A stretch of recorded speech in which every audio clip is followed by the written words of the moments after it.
Děkuju vám za to, že jste přišli podpořit vaše bratry Srby.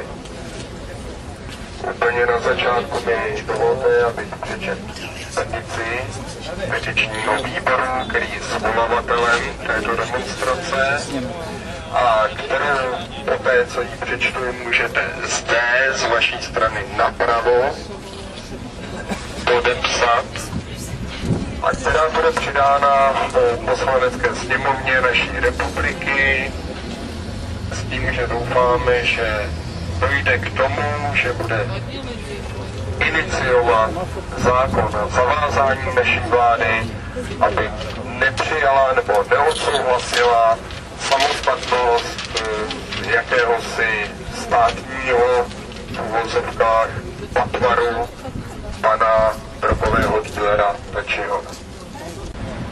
Poměr srbského obyvatelstva byl již od konce 19.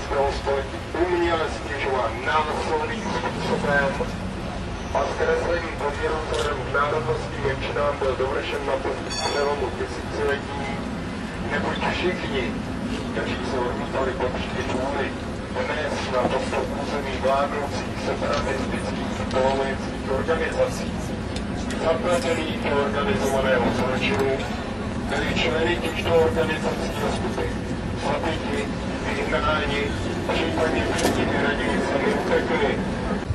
Připomínáme, že bývalý velitel sil Ultrafor, generál Louis Mackenzie, v souvislosti s válkou bývalé Jugoslávie prohlásil: v Kosovu se neudála žádná genocida.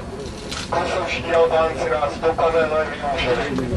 Bombardovali jsme nesprávnou stranu.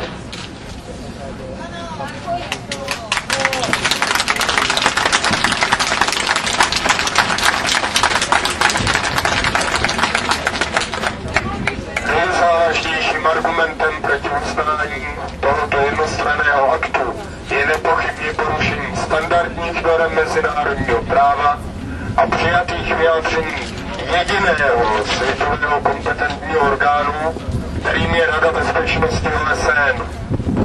Stále ještě je platná rezoluce číslo 1244 z roku 1999, která garantuje územní celistvost tehdejší Jugoslávské svazové republiky, tedy nyní i nástupnického státu Republiky Srbsko.